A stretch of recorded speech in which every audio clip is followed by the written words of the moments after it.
Can a miracle ever actually be proven? It's a question that sits at the very heart of the conflict between religious faith and scientific skepticism. Today, a Christian apologist and an atheist philosopher go head-to-head on this question, using philosophy, history, and science to make their case. Here's the format. Each debater gets 2 minutes for their opening statement. Then we move into our main round, where each response is timed at 3 minutes. After that, a 2-minute rebuttal round, and finally 5 minutes each for closing statements. This is not a contest with a declared winner. It's a rigorous, respectful exchange of ideas. Listen closely and decide for yourself. Thank you. Let's define our terms first. A miracle, philosophically speaking, is an event that would not occur through the ordinary operation of natural causes alone. One best explained by the direct action of a personal God. The question isn't whether miracles are logically impossible. Even committed atheist philosophers rarely argue that. The real question is whether we can ever have sufficient evidence to justify believing one occurred. I want to argue, yes, we can, under the right evidential conditions. Historians don't require absolute certainty to establish past events. They use inference to the best explanation, weighing multiple lines of evidence against the alternatives. Applied carefully, this same method can support certain miracle claims, most significantly for Christianity, the resurrection of Jesus. Scholars across the theological spectrum, including skeptical ones, generally accept several minimal facts. Jesus died by crucifixion, his tomb was found empty by female witnesses, multiple individuals and groups reported experiences they interpreted as appearances of the risen Jesus, and the early disciples, by nearly all historical accounts, fearful and scattered after the crucifixion, were transformed into a movement willing to suffer and die proclaiming the resurrection. The philosopher and biblical scholar Gary Habermas has cataloged these as the minimal facts accepted across a wide range of New Testament scholarship, believer and skeptic alike. No purely naturalistic explanation, theft, hallucination, mistaken identity, accounts for the full data as well as the resurrection hypothesis does, in my assessment. I recognize this is contested, and we'll dig into the objections, but my core claim is this. Ruling out miracles before examining the evidence, simply because they're miracles, is not neutral historical method. It's a prior philosophical commitment smuggled in as though it were objective. Thank you. I want to start with David Hume's classic argument, because I think it's still the sharpest tool we have here. Hume argued that a miracle, by definition, is a violation of a law of nature established by the widest, most uniform human experience. Testimony, meanwhile, is always fallible. People lie, misperceive, exaggerate, and believe sincerely false things. So the question becomes, which is more probable, that the laws of nature, confirmed by literally every other observation in human history, were suspended, or that the testimony reporting it is mistaken in some ordinary, well-documented way? Hume's answer, and mine, is that the testimony failing is always the more probable explanation. This isn't dogmatic close-mindedness. It's the same standard we apply everywhere else in life. If someone tells you their friend flew unaided across a room, you don't conclude the laws of physics broke. You assume misperception, exaggeration, or deception, because that explanation has overwhelming prior support from every other case we've ever examined. On the resurrection specifically, ancient testimony, written decades after the events, transmitted in a culture without our standards of critical historical verification, is exactly the kind of evidence Hume's framework should make us most cautious about. Not because ancient people were unusually gullible, but because we simply don't have the kind of corroborating, independent, contemporaneous documentation that would let us rule out competing explanations like grief-induced visionary experiences, evolving legend, or simple misidentification, all of which are well-documented psychological phenomena with far more base rate support than a body returning to life. My position isn't that miracles are logically impossible. It's that the evidential bar for establishing one, given how astronomically improbable a genuine natural law violation is compared to any mundane alternative, is a bar historical testimony essentially never clears. Let me press on the minimal facts approach directly. You're right that many scholars accept a set of core data points. But acceptance of the empty tomb, for instance, is far less universal than the minimal facts framing suggests.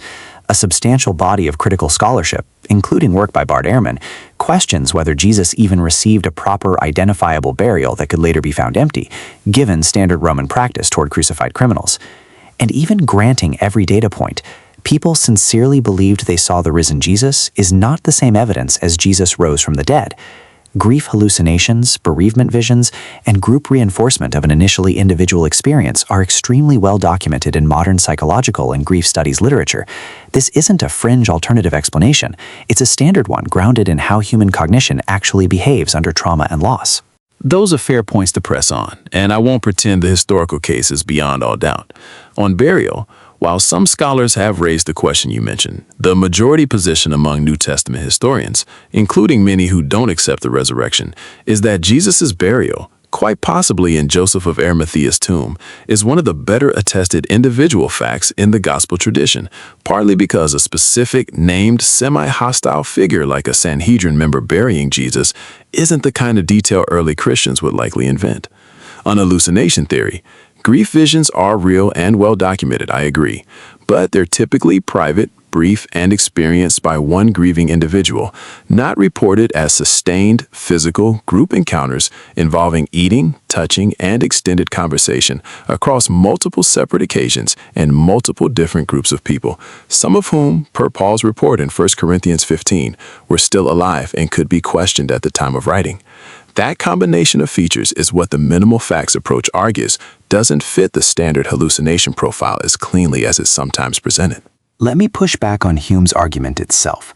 Philosopher John Ehrman, who is not a theist, wrote an entire book, Hume's Abject Failure, arguing that Hume's argument, taken as a strict a priori proof that testimony can never establish a miracle, actually proves too much. It would rule out believing well-attested rare or singular historical events generally, not just miracles, because it treats uniform past experience as though it settles probability before we've even looked at the specific case's evidence. Isn't there a risk that miracles are maximally improbable, therefore no testimony can ever be sufficient, becomes an unfalsifiable position? One where no possible evidence, in principle, could ever count as proof, because the very definition of a miracle guarantees the prior probability is set arbitrarily low from the outset. Ehrman's critique is a serious one within philosophy of religion, and I take it seriously rather than wave it away. You're right that a naive, purely a priori version of Hume's argument has real problems, and most contemporary philosophers of religion, on both sides, treat Hume's framework as a useful starting heuristic rather than a knockdown proof. But I'd separate two claims: whether miracle testimony can never in principle be sufficient evidence, and whether the specific testimony we actually possess for any historical miracle claim meets a reasonable evidential bar. My position is closer to the second, more modest claim. The prior improbability of a genuine natural law violation isn't arbitrarily low. It's grounded in literally every controlled, repeatable, independently verifiable observation we've ever made about how the physical world behaves. That's not smuggling in a dogma. It's applying the same background knowledge weighting we apply to any extraordinary claim, religious or otherwise. UFO abduction reports, for instance, also involve sincere testimony, sometimes from multiple witnesses, and we rightly still require more than testimony to establish them. Let's talk about modern, testable miracle claims rather than only ancient ones. This seems like the fairer ground since we have much better tools now. Studies on intercessory prayer and healing, most notably the large 2006 study of the therapeutic effects of intercessory prayer, led by Herbert Benson and published in the American Heart Journal, found no significant benefit from intercessory prayer on surgical patients' recovery, and even a slightly higher complication rate in patients who knew they were being prayed for. If genuine divine intervention in response to prayer were common and detectable, wouldn't we expect controlled, well-designed studies to find some measurable signal, rather than consistently null or negative results across the studies conducted so far? That study is real, and I won't dismiss it. It's one of the better designed studies in this area, and its results deserve to be taken seriously rather than explained away. But I'd raise 2 points. First, most Christian theology has never claimed intercessory prayer functions as a reliably repeatable mechanism that should show up as a statistically detectable effect across large populations, regardless of the specifics of each case.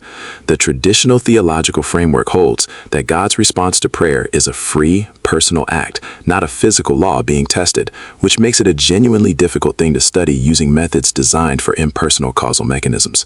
Second, and I think this matters, no results in large population prayer studies don't actually bear on the kind of specific, singular, well-documented individual miracle claims that traditionally carry the most evidential weight in this debate.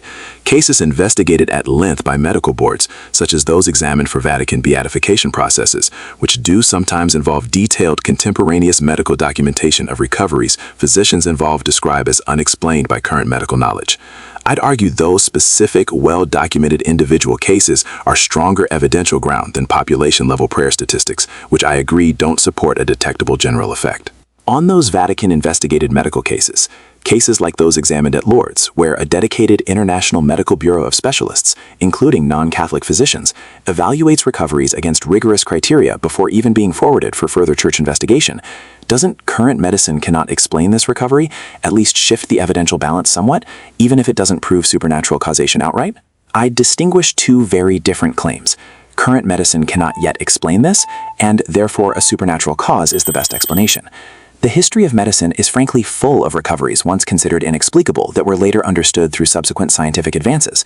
Spontaneous remission in certain cancers, for instance, is a genuinely documented, still not fully understood phenomenon studied in oncology journals without needing a supernatural explanation. It's simply a case where our mechanistic understanding hasn't caught up yet. Currently unexplained is not the same evidential category as unexplainable in principle, and the historical track record strongly favors medical explanation eventually catching up, rather than supernatural causation being the correct residual explanation. I'd also note that the diagnostic criteria used at a given historical moment, including at Lourdes in earlier decades of the process's history, reflect the medical knowledge available at that time, which is a genuine limitation worth factoring in to how much evidential weight older cases can bear today. I want to focus on what I think is the strongest point raised today, that currently medically unexplained is not the same as supernaturally caused, and that medicine has a track record of eventually explaining what once seemed inexplicable. I think that's a genuinely important caution, and I won't pretend otherwise. It should make us humble about claiming any specific case as definitively miraculous. But I push back gently on where that logic leads if taken to its limit. If no amount of currently unexplained medical evidence could ever count as evidence for a miracle, because we can always, in principle, appeal to future scientific explanation, then the position becomes exactly the kind of unfalsifiable stance my colleague earlier said they wanted to avoid. At some point, a large accumulated body of well-documented, rigorously reviewed cases has to be allowed to shift the evidential needle, or the give science more time response functions as an unfalsifiable escape hatch rather than a genuine evidential standard. I'd ask, what specific evidence, even in principle, would count as sufficient? I appreciated the challenge on Hume, and I want to respond to the strongest form of it directly, the concern that my position is functionally unfalsifiable. I don't think it is, and here's the honest answer to the question just asked. A miracle claim with strong, independent, contemporaneous, multiply corroborated physical evidence, say a well-documented, verified case of a limb regenerating under controlled observation, something with no plausible naturalistic mechanism and ruled out by direct, repeatable examination, would genuinely move me. That's a real, specifiable evidential bar, not an infinitely retreating one. What we actually have, in both the ancient and modern cases discussed today, are either decades-old testimony transmitted through non-neutral sources, or modern cases where medically remarkable repeatedly turns out to mean not yet mechanistically understood, rather than impossible in principle. That gap between what would satisfy the standard and what we actually have is, I think, the heart of our disagreement today. Let me try to draw together where I think today's exchange leaves us. We agree on more than it might first appear. Neither of us claims miracles are logically impossible. Neither of us thinks all testimony should be accepted uncritically. We agree that population-level prayer studies don't demonstrate a detectable general effect, and I've conceded that's a fair and important data point. We agree that currently medically unexplained alone isn't sufficient to establish supernatural causation with certainty. Where we differ is in how we weigh the cumulative case. My argument throughout has been that historical and forensic reasoning doesn't require certainty. It requires inference to the best explanation given the total available evidence. the same method we use to establish any other disputed historical event.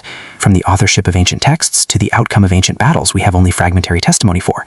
Applied to the resurrection specifically, I've argued the combination of the widely accepted minimal facts, crucifixion, burial, empty tomb, multiple and varied postmortem experiences reported by both individuals and groups, and the specific costly transformation of the early disciples' behavior is better explained by the resurrection hypothesis than by any single naturalistic alternative proposed so far, none of which accounts for the full pattern of data as economically. I want to be honest about the limits of this case, because I think honesty serves this conversation better than overclaiming. I haven't proven the resurrection with mathematical certainty. Historical method doesn't work that way for any ancient event, religious or secular. What I've argued is that ruling miracles out before examining specific evidential cases, purely because they're classified as miracles, isn't neutral historical method. It's a philosophical commitment doing the work that evidence should be doing. If we're willing to follow evidence to unlikely conclusions in every other domain of history and forensic science, intellectual consistency asks that we at least examine miracle claims by the same standard, case by case, rather than by definitional exclusion. I'd close with this. The modern medical cases we discussed, imperfect and disputable as any individual case may be, represent an accumulating, rigorously reviewed body of data collected under increasingly careful medical scrutiny over more than a century, not disappearing under increasing examination but persisting alongside it. I don't think that proves the case beyond doubt, but I do think it's evidence, real evidence, worth weighing honestly rather than dismissing by definition, and I'd invite viewers to examine specific, well-documented cases for themselves rather than accepting either side's summary alone. I'd agree we found more common ground today than a debate title like this one might suggest. And I think that's worth naming clearly for viewers before I restate where the real disagreement lives. My argument has rested on a simple, I think defensible, evidential principle. The more a claimed event departs from everything else we reliably know about how the physical world consistently behaves, the stronger and more independent the corroborating evidence needs to be before belief is justified. And that standard isn't special pleading against religion. It's the same standard we rightly apply to any extraordinary claim, from ancient miracle reports to modern paranormal testimony to fringe scientific claims that violate well-established physical laws. Applied to the resurrection, what we have is testimony written down decades after the events by committed adherents, transmitted within a religious movement that had strong motivation to shape the narrative in a particular direction, not because early Christians were unusually audition, but because every human testimonial chain is shaped by memory, motivated reasoning, and communal reinforcement, phenomena we understand far better today through psychology and cognitive science than ancient audiences did. Group hallucination, evolving legendary elaboration over the encoding and retelling period between the event and the earliest written accounts, and simple misidentification are not exotic alternative theories invented to dodge the evidence. They're well-documented human phenomena with enormously more base-rate support across all of recorded history than a body returning to biological life. On the modern medical cases, I want to be fair rather than dismissive here, because my colleague raised a genuinely serious point about accumulating, rigorously reviewed data persisting under scrutiny rather than dissolving under it. I'd respond this way. Medicine's frontier of not yet mechanistically understood has moved dramatically over the past century alone. Conditions and recoveries considered inexplicable 100 years ago are now understood through immunology, oncology, neurology, and genetics that didn't exist at the time. I don't think it's dismissive to expect that pattern to continue, given its extraordinarily consistent track record. It's simply applying the same evidential humility about our current knowledge state that has proven right again and again historically. Where I'd leave viewers is here. The question, can miracles be proven, is really a question about how much evidential weight extraordinary claims require before rational belief is justified. And I've argued consistently that the evidence available for specific miracle claims, ancient or modern, hasn't yet met that bar, not because the bar is unreachable in principle, but because sincere testimony and currently unexplained medical cases, however numerous, are categorically different from the kind of independent, repeatable, mechanistically ruled out evidence the claim actually requires. I genuinely welcome being wrong about that if the right evidence ever arrived, but I don't think it has yet.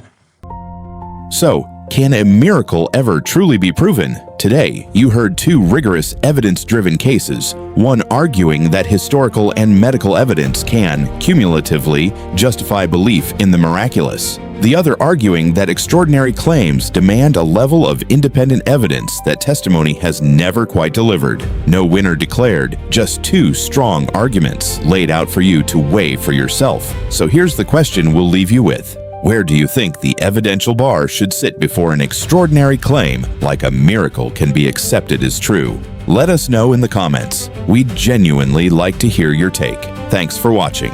And until next time, keep questioning, keep learning.